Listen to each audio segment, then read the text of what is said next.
반갑습니다. 영사실 꼬마입니다. 다니엘 11장 말씀을 이어서 보겠습니다. 세상에 악이 너무 강하고 득세를 하게 되면 무신론이 더욱 힘을 얻게 되고 악 지배론이 득세를 하게 됩니다. 악 지배론이 득세를 하게 되면 세상은 도덕적 허무주의와 무정부주의에 빠지게 됩니다.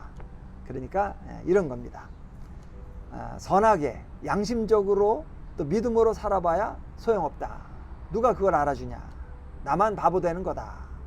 라는 가치관이 판을 치게 되는 겁니다.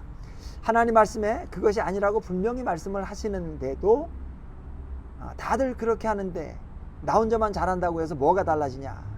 혼자만 잘난 척 하는 것이고 괜히 관계만 나빠지는 것이다. 그렇게 생각해 버립니다. 그 백범일지라는 책이 있습니다. 거기 보면 김구 선생이 항일운동에 그토록 열을 올렸던 이유가 있습니다. 백범 선생이 일본 제국주의가 하늘 높은 줄 모르고 기세를 떨칠 때도 제국주의라는 것이 얼마나 취약한 구조를 가지고 있는 시스템이라는 것을 알았습니다. 제국주의라는 것이 얼마나 탐욕과 착취와 약탈이라는 바탕 위에 서 있는 구조이고 하나님이 싫어하는 시스템이라는 것을 알았습니다. 그래서 그분이 일제는 반드시 망할 수밖에 없다는 것을 아주 확신을 합니다.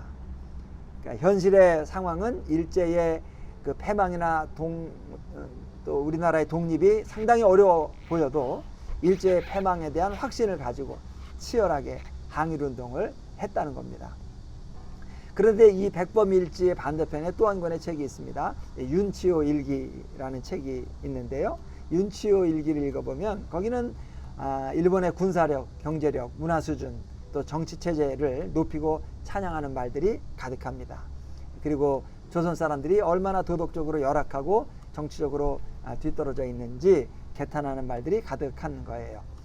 그렇기 때문에 조선은 일본의 그늘 아래에 있어야 발전할 수 있다 하는 논리를 펴니다.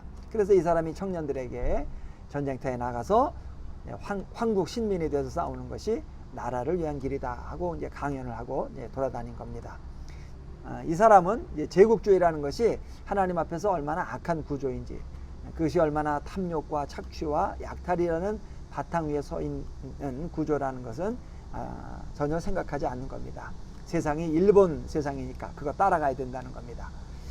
그러니까 이 사람이 뭐 개인적으로 저질스러운 죄를 짓는 사람은 아니었을 거예요. 한 개인으로 보면 지식도 많고 인격도 점잖은 사람이지요.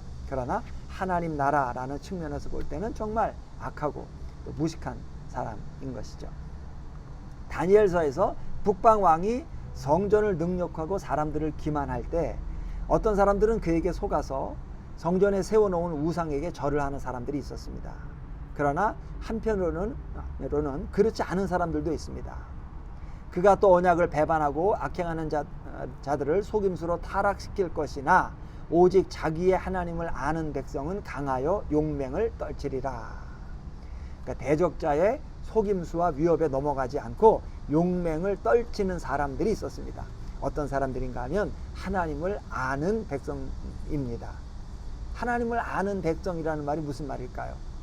지식적으로 하나님을 아는 사람들을 말할까요? 그렇지 않습니다. 대적의 위협과 속임수에 굴복하고 넘어가서 우상숭배를 한 사람들도 지식적으로는 하나님을 아는 사람들이었습니다. 그러나 엄밀히 말하면 그것은 하나님을 아는 것이 아니죠. 참으로 알면 참되게 행하는 법입니다. 하나님께서 이 모든 역사의 주관자시고 만물이 하나님으로부터 나와서 하나님으로 말미암다가 하나님께로 돌아가게 된다는 것을 참으로 아는 사람들은 핍박에 굴복하거나 속임수에 넘어가지 않고 오히려 더 강해져서 용기 있게 대적에게 맞섰습니다. 그런 의미에서 우리는 참으로 하나님을 아는 사람들, 참으로 강해져서 용맹을 떨치는 사람들로 살 수 있었으면 좋겠습니다.